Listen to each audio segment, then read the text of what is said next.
चंद्रयान 3 जहां जा रहा है वो जगह कितनी भयानक है जान लीजिए। 14 जुलाई 2023, समय 2:35। यह समय भारत के इतिहास का वो स्वर्णिम पल बनने जा रहा है जब भारत का चंद्रयान 3 चांद की सतह को छूने के लिए अपने मिशन को पूरा करने के लिए उड़ान भरेगा।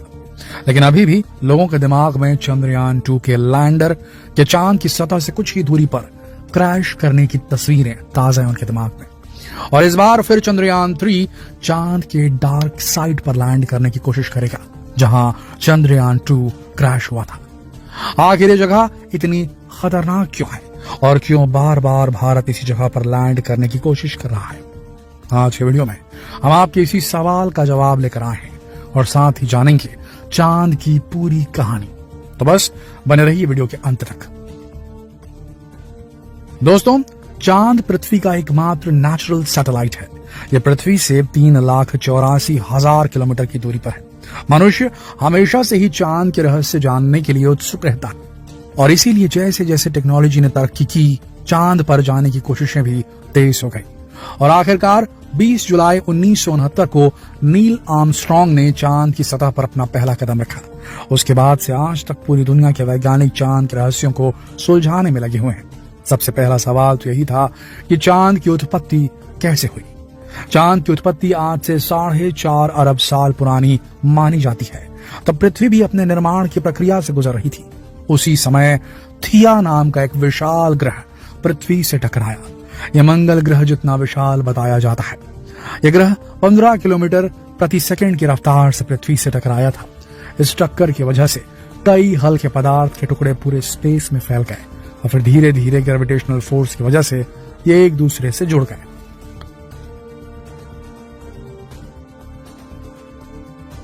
आगे चलकर यही पिंड हमारा चांद बन गया। चांद स्पेस का 5वां सबसे विशाल नेचुरल सैटेलाइट है। क्षेत्रफल के मुताबिक चांद का क्षेत्रफल साउथ अफ्रीका के क्षेत्रफल जितना है और इस हिसाब से हमारी पृथ्वी में 9 चांद समा सकते हैं। चांद दिखने में भले ही गोलाकार लगता है लेकिन ये गोल नहीं है बल्कि अंडाकार होता है। चंद्रमा की गुरुत्वाकर्षण शक्ति कम होने के कारण इसका कोई वायुमंडल नहीं है। इस वजह से यहाँ मौसम भी नहीं होते। चांद के दिन का तापमान 180 डिग्री सेल्सियस और रात का तापमान -153 डिग्री सेल्सियस होता है। चांद की अपनी कोई रोशनी भी नहीं होती और चांद की जो चमकीली इमेज हमें दिखती है वो चांद पर पड़ने वाली सूरज की रोशनी का रिफ्लेक्शन होता है। इसके अलावा चांद पर गुरुत्वाकर्षण न होने के कारण चांद पर जाने के बाद व्यक्ति का वजन जो धरती पर था वो चांद पर जाने के बाद उतना नहीं रहता। चांद पर जाकर वजन कम हो जाता है। जब सूरज और धरती के बीच में चांद आ जाता है उसे चंद्र ग्रहण कहा जाता है और इस समय धरती के कुछ हिस्से में बिल्कुल अंधेरा हो जाता है। दोस्तों, चांद अपने आप में न जाने कितने रहस्य समेटे हुए है और एक और सबसे बड़ा रहस्य जिस पर से अभी तक पर्दा नहीं उठा है वो है चांद का डार्क साइड। ये चांद का वो हिस्सा है जो कि धरती से दिखाई नहीं देता। इसे फार साइड भी कहते हैं। अब आप सोच रहे होंगे कि फार साइड यानी दूर का हिस्सा, तो समझ में आता है, लेकिन ये डार्क साइड क्या है, इसका अर्थ क्या है? जो हमेशा छिपा रहता है, दिखता नहीं है। यहाँ डार्क साइड का अर्थ अंधेरे में रहने वाला हिस्सा नहीं है।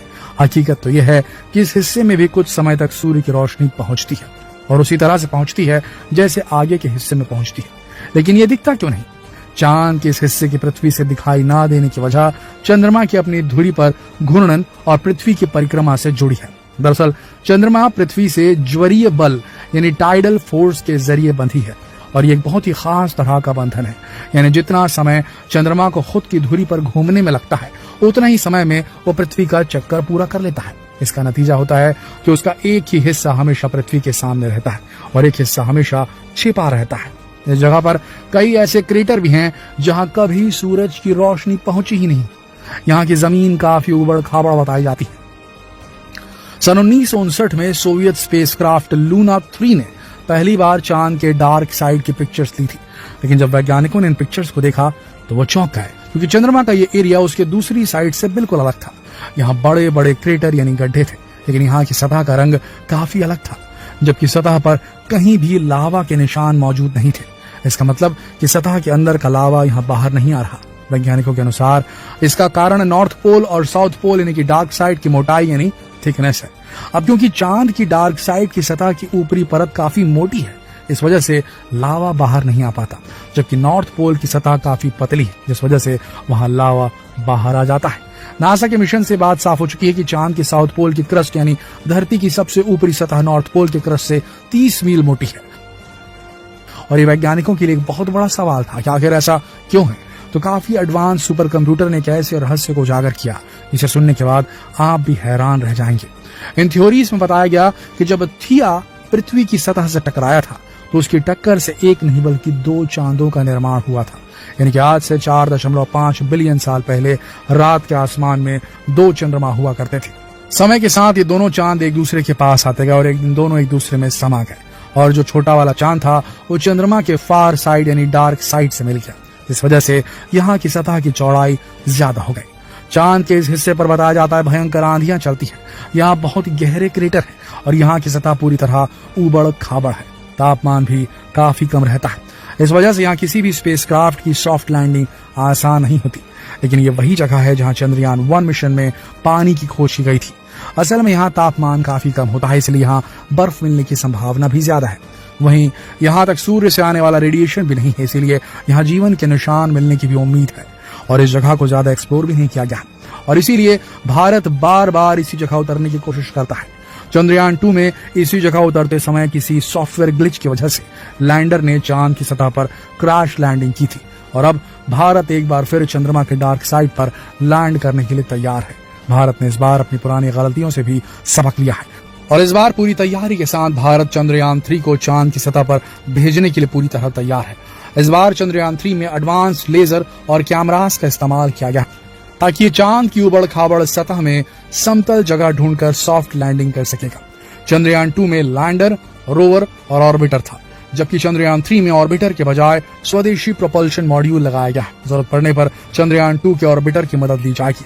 प्रोपल्शन मॉड्यूल चंद्रयान 3 के लैंडर रोवर को चंद्रमा की सतह पर छोड़कर चांद की कक्षा में 100 किलोमीटर ऊपर चक्कर लगाता रहेगा। ये कम्युनिकेशन का काम करेगा, जो कि चांद के रोवर से डेटा कलेक्ट करके इसरो तक धरती पर पहुंचाएगा। इसरो ने चंद्रयान 3 मिशन की लॉन्चिंग के लिए पूरी तैयारी कर ली है। इसका 24 घंटे का लॉन्च रिहर्सल पूरा कर लिया गया है। 13 जुलाई से इस मिशन का काउंटडाउन शुरू हो चुका है। मिशन को आंध्र प्रदेश के श्रीहरिकोटा से शुक्रवार 14 जुलाई को प्रक्षेपण यान मार्क 3 LVM-3 से दोपहर 2:35 पर लॉन्च करने की योजना है। दोस्तों, हमें पूरी उम्मीद है कि इस बार हम चांद पर सफलतापूर्वक पहुंचकर पूरी दुनिया को साबित कर देंगे कि हम किसी से कम नहीं हैं। ये जानकारी आपको कैसी लगी कमेंट सेक्शन में जरूर बताएं, और जितना हो सके इस वीडियो को शेयर करें फेसबुक पर, व्हाट्सएप पर, यूट्यूब पर। जल्द मिलते हैं आपसे अगली वीडियो में। तब तक के लिए आप सबका इस वीडियो के अंत तक बने रहने के लिए दिल से धन्यवाद।